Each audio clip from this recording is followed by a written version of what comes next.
Ashamaa harka fuune daawwattootaa fi dhaggeeffattoota Gadaa Miidiyaa Neetwoork oduu keenya waxabajii 19 bara 2023 qabannee dhiyaannee jirra. Hangafoota oduutiin eegalla. Magaalaa Shaashamanneetti boombii dho'ee lubbuun namoota 4 darbe. Guyyaa yaadannoo hundeeffama sagalee bilisummaa Oromoo waggaa 35ffaan waxabajii 17 bara 2023 haala ho'aan kabajame. Liigiin dargaggootaa KFO leenjii guyyaa 2 kennaa ture guyyaa kaleessaa xumuruusaa beeksise. Harargee Bahaa Gursumitti waraabessi miidhaa guddaa geessaa jiraachuun dhaga'ame. Pirezidaantiin Raashiyaa Vilaadimeer Puutiin yaadota ijoo hoogganoonni Afrikaa jaarsummaaf akeekan hin fudhadhu jedhan. Kunneen hangafoota oduu turanii amma bal'ina oduutti dabarraa. Oduu wajjin ana Maanu'eel Laggaati. Magaalaa Shaashamanneetti boombii dho'ee lubbuun namoota 4 darbe.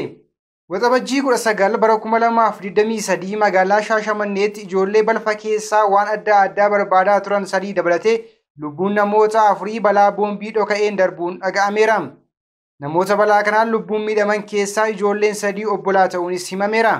Kana malees daa'imman 2 irra miidhaa cimaa fi salphaan gahuunis gabaafameera. Guyyaan hundeeffamaa sagalee bilisummaa Oromoo waggaa 35ffaa waxabajjii 17 bara 2023 haala ho'aan geggeeffame. Ayyaanni guyyaa hundeeffama sagalee bilisummaa Oromoo waxabajjii 15 waggaa 35ffaasaa waxabajjii 17 bara 2023 karaa zoomiitiin ilmaan Oromoo golee addunyaa cufa jiraniin kabajamee oole.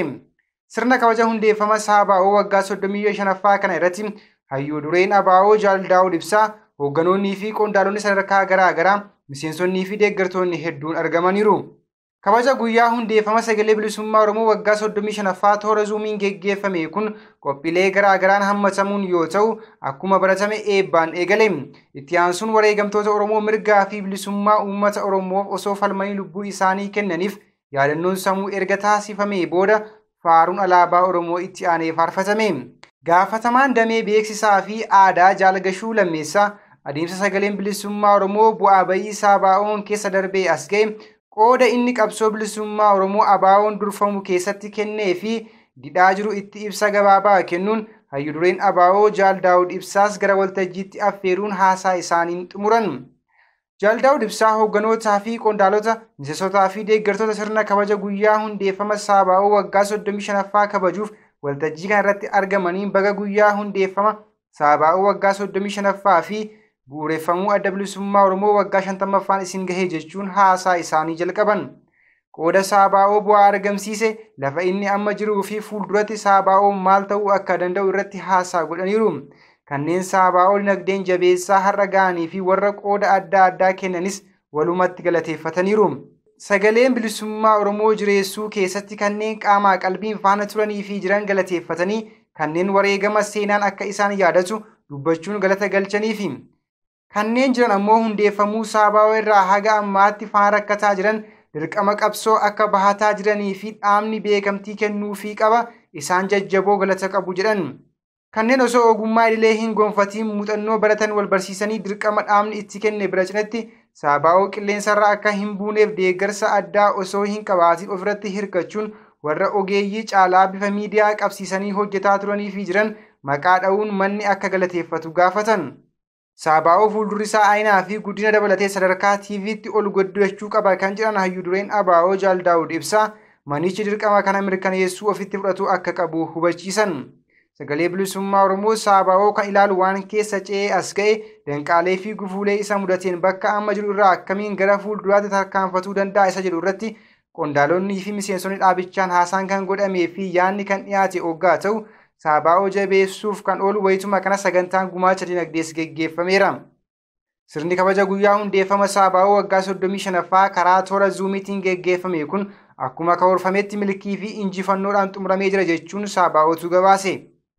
Liigiin dargaggootaa KFO leenjii guyyaa 2 kennaa ture guyyaa kaleessaa xumuruusaa beeksise. Gumiin liigii dargaggootaa KFO lammaffaan waxabajjii 10 fi 11 bara 2015 akka lakkoofsa Habashaatti magaalaa Finfinnee waajjira muummee dhaabichaatti geggeeffamaa ture. Miseensota koree haaraa filachuun milkiin xumuramuusaa dhaabichi beeksiseera. Gumii kana irratti leenjiiwwan hooggantummaa garaa garaa ogeeyyiidhaan kan kenname yoo ta'u haala yeroo biyyattii adeemsa qabsoo Oromoo tarsiimoo fi kallattii qabsoo KFO irrattis marii bal'aan geggeeffamee jiraachuun ibsameera. Gumiin dargaggoo dambii ittiin bulmaata liigii dargaggootaa KFO fooyyees raggaasee jiraachuu dhaabichi barruu fuula miidiyaa hawaasaa isaa irratti baaseen ibseera. Gumii kanarratti dura ta'an KFO Piroofeesar Mararaa Guddinaa dabalatee miseensonni koree hojii raawwachiiftuu KFO xumura gumii kanarratti argamuun ergaa dabarsanii jiru. Dargaggoon lafee dugdaa qabsoo Oromooti. Qabsoon Oromoo humna dargaggootiin kan utubame ni milkaa'aa jedhe KFO'n. Dhaabichi leenjii dargaggootaaf guyyaa 2 kennaa ture guyyaa kaleessaa xumuruusaa ibseera. Leenjii kanarratti dargaggoonni kutaa Oromiyaa adda addaa irraa dhufan hirmaataniiru. Harargee lixaa Gursumitti waraabessi miidhaa guddaa geessaa jiraachuun dhaga'ame. Godina Harargee Bahaa aanaa Gursum araddoota tokko keessatti dhiheenya kana balaa waraabessi geessaa jiruun lubbuu daa'ima tokkoo darbuun namoota 3 irratti ammoo miidhaa cimaa fi salphaan gahuu odeessi arganneef godheera. Haaluma kanaan gaafa guyyaa waxabajjii 5 bara 2015 akka lakkoofsa Habashaatti halkan keessaa naannoo sa'a 3tti araddaa Daayifras keessatti mana namaa dhuunfaa seenuun namoota 3 irra miidhaa cimaa fi salphaa geessee kan jiru yommuu ta'u gaafa waxabajjii 9 bara 2015 akka lakkoofsa Habashaatti halkan keessaa naannoo sa'a 3tti araddaa Awwaa Barreetti daa'ima umurii isaa waggaa 3 ta'e osoo haati fincaasisuuf yaalaa jirtuu daguun daa'ima duraa fuudhee nyaachuudhaan lubbuu daa'imichaa dabarsuu danda'eera.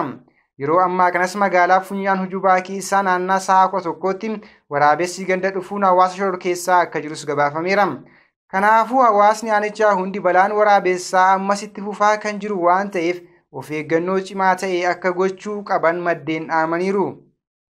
Pirezidaantiin Raashiyaa Vilaadimeer Puutiin yaadota ijoo hoogganoonni Afrikaa jaarsummaaf akeekaniin fudhadhuu jedhan.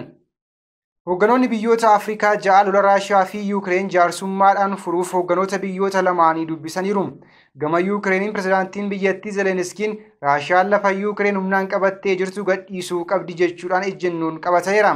Raashiyaan gama isheetiin lafa weeraraan qabattee gadhiisuu irratti tasumaa waliif hin galuu jetteetti. Vilaadimeer Puutiin marii hoogganoota biyyoota Afrikaa 6 waliin taasisaniin gaaffii hoogganoonni biyyoota Afrikaa akka Raashiyaan daangaa idil-addunyaa kabajuuf kan gaafatan ta'us Puutiin garuu yaadicha fudhatama dhabsiisaniiru. Hoogganoonni biyyoota Afrikaa kan Puutiniin gaafatan kan biroon biyyoonni lachuu booji'amtoota waraanaa akka waliif deebisanii fi Raashiyaan daa'imman Yuukireen of harkaa qabdu akka gadhiistudha.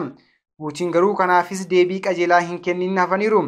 Lola biyyoota lamaanii Afrikaa irratti dhiibbaa akka qabu kan kaasan hoogganoonni biyyoota Afrikaa araaraaf deeman kun lolichi dirqama dhaabachuu qabaa jedhaniiru. Puutiin irra guddaa biyyoota lixaa kan komatan yoo ta'u akka jireenyi qaala'u kan taasisa biyyoota lixaatii jedhu. Lafa humnaan qabatan kanas gadhiisuu akka hin barbaanne ibsan. Yuukireen torban darbee irraa eegalee lola ofirraa haleeluu eegalteen lafa humnaan jalaa qabamee deebifachuu yaalii gochaa jirti. Egaan kabajamtoota daawwattootaa fi dhaggeeffattoota Gadaa Miidiyaa Neetwork oduu fi odeeffannoo dabalatee qophiilee Gadaa Miidiyaa Neetwork kanneen biroo hordofuuf toora yuutuubii keenyaa sabiskiraayib laayik gochuun maatii ta'aa hordofaa jecha oduun guyyaa har'aaf qabadhee dhiyaadhe kana fakkaatu ture ana wajjin sa'aatii oduutti walitti deebina. Hangasittuu qophii Gadaa Miidiyaa Neetwork kanneen hafe wajjin turtii gaarii.